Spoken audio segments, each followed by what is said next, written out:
Hi అండి. అందరికీ నమస్తే. Welcome back to our channel Sujeeshwar. చాలా మందికి ఒక కోరిక ఉంటుందండి.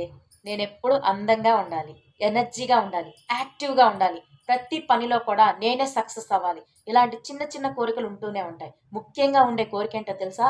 ఎంత వయసు పెరిగినా కూడా ఆ వయసుకి తగ్గట్టుగా కాకుండా ఇంకా యవ్వనంగా ఉండాలి, యవ్వనంగానే కనిపించాలి అనే కోరిక ప్రతి ఒక్కరిలో ఉంటుంది. చిన్నప్పుడు బర్త్‌డే అంటే చాలామంది సంబరపడిపోతారు, సంతోషపడిపోతారు. చాక్లెట్స్, కేక్స్, గిఫ్ట్స్ అండి. మనం ఏజ్ పెరిగే కొద్దీ కూడా బర్త్‌డే వస్తుంది అంటే చిన్న దిగులుంటుంది. నా వయసు అయిపోతుంది. నా ఆయుష్ తీరిపోతుంది. నా ఆయుష్ వెనక్కి వెళ్ళిపోతుంది అని చెప్పి. ఇలాంటి ఆలోచన చాలామంది మిడిల్ ఏజ్ వాళ్ళకి ఖచ్చితంగా ఉంటుందండి. మనం చిన్నప్పుడు బర్త్‌డే రావాలి అని ఆరాటపడతాం. కానీ మన ఊహ తెలిసే కొద్దీ కూడా ఏ బర్త్‌డే వచ్చినా కానీ కొంచెం దిగులుగానే ఉంటుంది. ఏజ్ అయిపోతుంది అన్న ఫీలింగ్‌లో ఉంటాం. కానీ మనం ఎంత ఏజ్ ఉన్నా యవ్వనంగా కనిపించాలి అంటే నేనొక 5 ట్రిప్స్ చెప్తాను. వీటిని జాగ్రత్తగా పాటించండి. పెరిగే వయసుని ఎవ్వరూ ఆపలేరు. కానీ ఆ పెరిగిన వయసుకు తగ్గట్టుగా మన యవ్వనం ఉంటే సరిపోతుంది. ఎందుకంటే ఈ రోజుల్లో 30 సంవత్సరాలకే 50లా కనిపిస్తున్నారు. 50 సంవత్సరాలొచ్చేసరికి అసలు నా పని అయిపోయింది అన్నట్టు కనిపిస్తున్నారు. అలా కాకుండా మనం ఉన్నన్ని రోజులు కూడా మనం యాక్టివ్‌గా, ఎనర్జీగా, యవ్వనంగా ఉండాలి అంటే ఒక 5 ట్రిక్స్ చెప్తాను. ఆ 5 ట్రిక్స్ ఏంటో లేట్ చేయకుండా వీడియోలోకైతే వెళ్ళిపోదామా? అందులో నంబర్ 1 వాటర్. వాటర్ అనేది శరీరానికి చాలా అవసరమండి. వాటరేగా అని తీసి పడేయకండి. నీరు అనేది శరీరానికి అతి ముఖ్యమైన అవసరమండి. భోజనం చేయకుండా, ఫుడ్ తీసుకోకుండా మనం ఎన్నాళ్ళైనా ఉండగలం. కనీసం ఒక వారం కూడా మెయింటైన్ చేయొచ్చు. కానీ వాటర్ తాగకుండా పొరపాటున కూడా ఉండకండి. మనం ఏం తిన్నా, తినకపోయినా మంచినీళ్ళు తీసుకోవడం అనేది చాలా అవసరం. మన బాడీ 75% వాటర్‌తోనే నిండి ఉంటుంది. మన శరీరం అంతా కూడా తేమగా ఉంటుంది. కాబట్టి వాటర్ అనేది మన శరీరానికి చాలా అవసరం. ఇలా మీ బాడీకి తగ్గ వాటర్ ఇవ్వకపోతే బాడీలో సోడియం పెరిగిపోయి మీ ఏజ్ ఎక్కువగా కూడా కనిపిస్తూ ఉంటుందంట. కాబట్టి దీనికి పరిష్కారంగా వాటర్ అనేది ఎక్కువగా ఇస్తూ ఉండాలి. ఈ వాటర్ సరిగ్గా ఇవ్వటం వల్ల చాలా వరకు చిన్న చిన్న సమస్యలు కంట్రోల్ అవుతూ ఉంటాయి. వాటి గురించి ఇంకొకసారి మాట్లాడుకుందామండి. ఇక నెంబర్ 2, ఒకే ప్లేస్‌లో ఎక్కువ సేపు కూర్చోవటం వల్ల కూడా మన ఏజ్ అనేది తొందరగా పెరిగిపోతుందంటండి. మన బాడీలో కూడా చేంజెస్ ఎక్కువగా వస్తాయంట.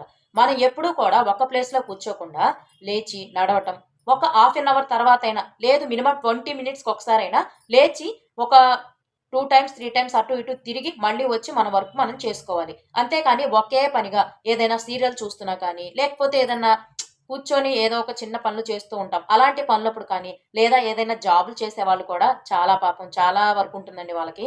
వాళ్ళని మనం అనుకుంటూ ఉంటాం వాళ్ళకేంటి వాళ్ళు హ్యాపీగా ఉన్నారు అని చెప్పి. ఇలా ఒకటే ప్లేస్‌లో కూర్చొని వర్క్ చేయటం హార్ట్‌కి అస్సలు మంచిది కాదండి. కాబట్టి మనం ఎప్పుడూ కూడా ఒక ప్లేస్‌లో కూర్చున్నాము అంటే కనీసం 20 మినిట్స్‌కి ఒకసారి మనం గుర్తు చేసుకొని మరి మధ్యలో లేచి కొంచెం అటు ఇటు ఫ్రీగా నడిస్తే మనం కొంచెం యాక్టివ్ అవుతాం. అలాగే బాడీలో కూడా చాలా మంచి కదలికలు ఏర్పడి ఎనర్జీ అనేది ఇంక్రీజ్ అవుతుంది. మన ఏజింగ్ కూడా తొందరగా రాకుండా ఉంటుంది. ఇక నెంబర్ 3, మనం సరిగ్గా నిద్రపోకపోతే ఖచ్చితంగా ఏజ్ అనేది తొందరగా పెరిగిపోతుందండి. ఎందుకంటే ఎక్కువ సేపు నిద్రపోకపోయినా, లేట్‌గా పడుకున్నా కూడా మన కణాలు చాలా వీక్ అయిపోతాయి. కణంతో నిర్మితమైన మన బాడీ కణాలు పడిపోతే ఇంకా బాడీ కూడా వీక్ అయిపోతుంది. ముడతలొచ్చేస్తాయి. యవ్వనం అంతా పడిపోతుంది. ఏజింగ్ అనేది తొందరగా అయిపోతుంది. కాబట్టి నిద్ర అనేది చాలా చాలా అవసరమండి మన శరీరానికి.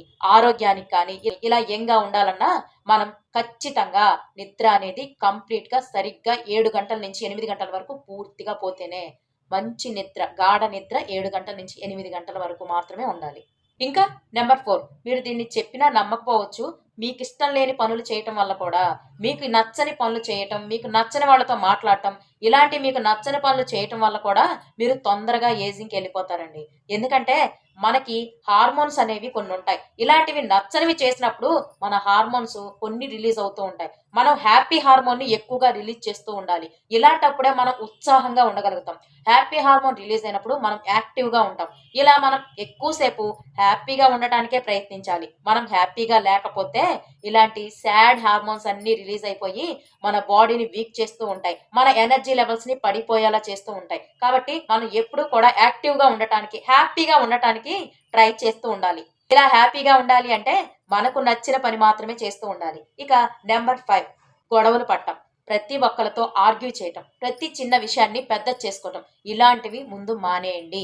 మీ కోపాన్ని తగ్గించుకొని ఎంత శాంతంగా ఉంటే మీరు అంత ఆయుష్ పెరిగిపోతుంది. ఎంత కోప్పడితే అంత ఆయుష్ తగ్గుతూ వస్తుంది. కాబట్టి కోపం విషయంలో మీరు చాలా కంట్రోల్గా ఉండండి.